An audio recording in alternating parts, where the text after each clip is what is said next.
Hello and welcome to the Underhive. We are back with some more How to Command the Death Guard. In this series, we're going to take a look at every aspect of the Death Guard, so whether you're looking to get more out of your army, or you're thinking of joining Nurgle's feculent festivities, then there's something here for you. In this episode, we're going to take a look at the fast attack slot. Not many to pick from, but certainly high quality Daemon Engines and Chaos Spawn, but the less we say about them, the better. Let's dive in and take a look at what the fast attack slot has to offer. So let's start off by flogging the dead horse and quickly round out Chaos Spawn. Chaos Spawn are 23 points each, and for that you get a fairly mobile threat that it can deal with reasonably light infantry, can deal with Space Marines, but it's not necessarily going to stand up to too much punishment from them.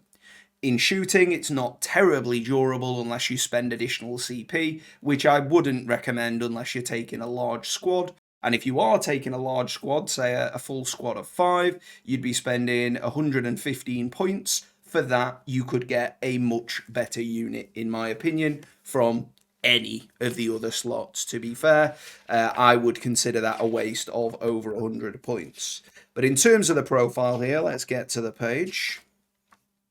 There we are. They have a 7-inch move, so not rapid, but reasonable. 4-up weapon skill, which I think is the big letdown here. Strength 5, toughness 5, 4 wounds, 2 D3 attacks, so can be quite swingy. Leadership 9, and a 5-up save. They do have Contagions of Nurgle. They do reduce leadership by 1 within 6-inch, but I don't think that's something you're really going to be going towards. It does help on the secondary, but I don't think that's enough reason to include them. They are mutated beyond reason, so at the start of the fight phase, you roll a d3. On a 1, they get AP -4. On a 2, they have 3d3 attacks instead of 2d3. And on a 3-up, they can re-roll the wound roll. As base, they are Strength 5, so Strength user for the attack, AP -2, and Damage 2. The Damage 2 is the saving feature there, in that they do kill Space Marines when they hit them, but again, with only a 5-up save, there's no invuln to speak of there. They're going to go down fairly quickly, even just under tactical bolter fire or, shurikens or whatever it might be from your opponent's troops that just have a basic shooting option. So they're not going to survive very long. You've got enough choices. I just don't see why you need to go down the road of Chaos Spawn. But now, on to what we all came for. The Mephitic Blight Haulers. An absolutely fantastic fast attack slot. They have now come down to a beautiful 120 points, and you can take them in a squad of between 1 and 3. There are also stratagems like reducing the number of attacks your opponent can shoot at them, which is fantastic if there's a lot of twin las cannons or multi-melters. And on top of that, you can give them -1 to hit. They also have -1 to hit in melee innately. So it's only really shooting threats you need to protect them from. And the melee, whilst they're not fantastic in melee, they can certainly hold their own. So on the profile here, we've got a 10-inch move, 3-up weapon skill, ballistic skill, 6 strength, 7 toughness, 9 wounds each, 4 attacks, leadership 8, and a 3-up save. Important to note that there is no penalty for these vehicles moving and firing heavy weapons, of course, with them being a vehicle, but there's also no penalty for them firing their weapons in engagement range through the rule Big Guns Never Tire and Inexorable Advance. So you can fire them even if you get super close, limiting only the frag missile. Most of the time you're going to want to shoot a crack missile either way, so as long as you do that, it's not a blast weapon, so you can shoot it freely in engagement range. The loadout here, so they've got the Bile Spurt, which is a 12-inch assault D3, strength 6, AP -1, damage 1. That is blast, so you can't use that in melee normally. However, this has a rule. This weapon can be used to make attacks against an enemy unit in engagement range. So they've thought about that being blast, and they've given you the ability to use this without spending a stratagem, and it is a plague weapon. There is also, and something else to be said about the Bile Spurt. The Bile Spurt, if it hits, can be used to proc cyclic erosion, which would then give the other weapons reroll 1s. So you don't necessarily need to bring Blight launchers to be able to get a cyclic erosion proc for the Mephitic Blight haulers. However, you would have to be within 12 then, and you're not necessarily going to be within 12 of the target you wanted to multi-melter and crack missile at. The missile launcher is there, so you've got a choice of one frag missile, which will do d6 hits at strength 4, AP 0, damage 1, and that is blast. And one crack missile is the alternative, which is heavy 1, strength 8, AP -2, d6 damage. For me, the crack missile is the obvious choice, either just trying to take out one elite infantry model, or ideally aiming at a monster or a vehicle to get some big damage where possible, is a better bet than the frag missile in pretty much every scenario. The one exception being there's nothing but your opponent's troops left, and they're orc boys and don't really have a save. In which case, yes, the frag missile would definitely be better there. The multi-melter there as well, 24-inch, heavy 2, strength 8, AP -4, d6 damage. As usual, if you're in half range, the damage becomes d6 + 2. They also have the Gnashing Maw in melee, which is strength user, so strength 6, so it's already a really nice breakpoint, AP -2, and damage 1. Don't forget, they are a Daemon Engine, so if they kill any models, you could have spent a command point that would have healed them up 1 wound per model, up to 3 wounds.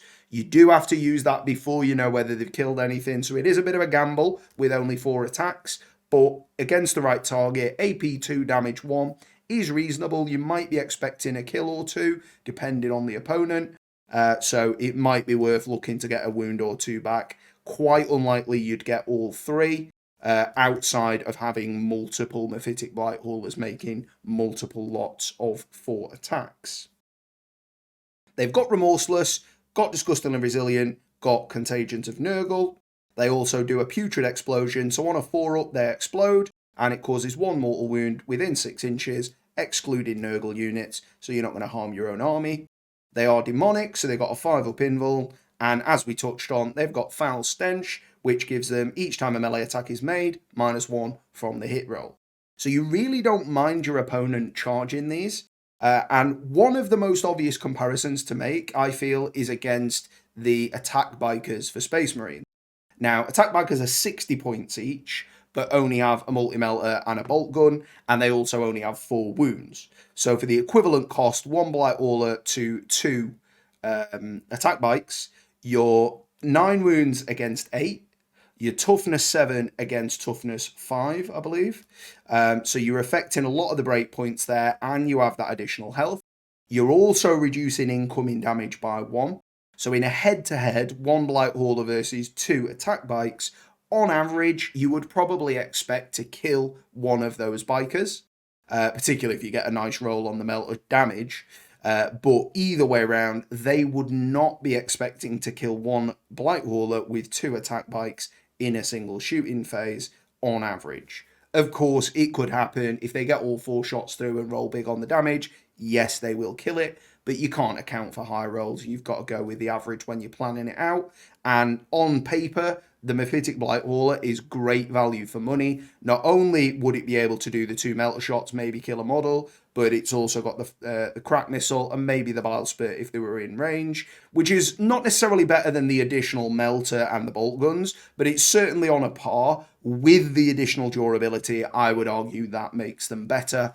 I really like running attack bikes, both in Iron Hands and Black Templars. I think they are a fantastic unit. So for me to be comparing the Blight Haulers favourably, I don't think I'm in rose-tinted glasses here, or green-tinted glasses for Nurgle. I think I'm being fair in that I do value attack bikes quite highly, but I think Mephitic Blight Haulers, particularly with their ability to shoot a missile right across the map into an enemy that is, trying to hide away in the back corner, and when you've got a squad of 3 shooting 3 crack missiles, You know, if a couple of them do manage to get through, which isn't unreasonable, 2d6 damage could be enough to put that vehicle out. And then the last fast attack slot here for the day is the Fetid Bloat Drone. And again, I love the Fetid Bloat Drone. Come down now to 120 with the Flesh Mower, which is the loadout I would suggest. They're 115 if you go with the Spitters, or 125 if you go with the Heavy Blight Launcher. I think at 120 with the Flesh Mower, they perform such a fantastic job at just denying your opponent's infantry a foothold on the board. Even if you just take in one, they don't mind being tied up with infantry. We'll come back to the profile as to why, but they don't mind being tied up with infantry. They can deal with 3 or 4 infantry models a turn quite consistently with the Flesh Mower. And again, they are a Daemon Engine, so that could be restoring them up to 3 wounds, which is phenomenal for 1 CP. So the Fetid Bloat Drone, they are a single unit, so they will take up one of your fast attack slots per drone. They have a 10-inch move with fly, so they are one of, if not the most mobile unit in the Codex outside of Mortarion. They have a 3-up weapon skill and ballistic skill, the strength 6 base and 7 toughness base, 9 wounds, 4 attacks, leadership 8, and a 3-up save. The loadout I would go with, you will also have the Plague Probe, but you wouldn't be using it. This is what you'd be using if you had a ranged loadout. So it'd be Strength User, so Strength 6, AP minus 2, damage 1, and is a Plague Weapon. So with 4 attacks there, you might expect to kill a Marine. So still reasonable in terms of melee, even if you're going with a ranged option. But arguably, if you are going with the ranged option, the better pick is probably the Blight Launcher, in which case you're not necessarily going to be anywhere near the melee engagement, because the Blight Launcher is a 36-inch range, Assault 6, Strength 6, AP minus 3, damage 2, and is a Plague Weapon. Fantastic Plague Weapon in and of itself. I think you can get the ranged firepower done through other units, and I don't think you need to rely on the bloat drones to do that. I think compared to something we'll look at in the next episode, the Plague Burst Crawler for only 20 more points, I think does a lot more if what you're looking for is ranged firepower. But the Blight Launcher is an option. You might have already taken 3 Plague Burst Crawlers and not be able to take any more. The Plague Spitter is the other option, which I don't think is as good now in an Age of Armour of Contempt. Of course, not every army has Armour of Contempt, but when you come up against it, it's going to feel bad. It's Assault 12-inch, Assault D6, so you would have 2 of them, so it'd be 2d6, and they are auto hits, so you're going to average 7 hits with them, 6 strength, AP minus 1, damage 1. The fact that it's low AP and only single damage just means that a lot of models have some kind of resistance to this, particularly something like Thousand Suns with Armour of Contempt and All Is Dust. It's just really going to suck. So ultimately, I would avoid the Plague Spitters. I think for the additional 5 points, the Flesh Mower is the way to go. So it would be melee only, strength 7, so a great break point even against things like Wraithguard and things like that are toughness 6, AP minus 2, and 2 damage flat. It is a Plague Weapon, and each time an attack's made with this weapon, make 3 rolls instead of 1. So that puts it up to a whopping 12 attacks, and can quite consistently wipe out 3-4 Marines, maybe even a whole squad of 5, even more if we're talking lighter infantry. 12 attacks is great on its own, but at AP minus 2, damage 2 each, I don't think you can say fairer than that. I like to use them for Flash Outbreak because they're a fast-moving unit. If your opponent's got any sort of infiltrating units and they're deploying in the mid-board, you can generally get them affected by the contagion early.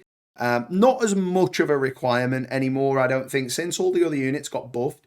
I don't think you really need to rely on like upping the AP with Ferric Blight for your shooting phase in the first turn. So you wouldn't necessarily need to go down that route with it. But even so, if they're on the starting line, they move the full 10 inches, they may well be able to charge on a 9 or a 10 onto that central objective into the opponent. I would be willing to take that because if nothing else, they are really tough. your opponent will need to deal with them, and that is allowing the likes of your Plague Marines, your Poxwalkers to move on to objectives into position, perhaps even advance as well if they're a full melee Plague Marine squad, and it's giving your opponent that choice there. Do you want to get rid of my Obsec unit, or do you want to leave the Blender alive, or do you want to take the Blender out and your infantry units might survive a little bit longer?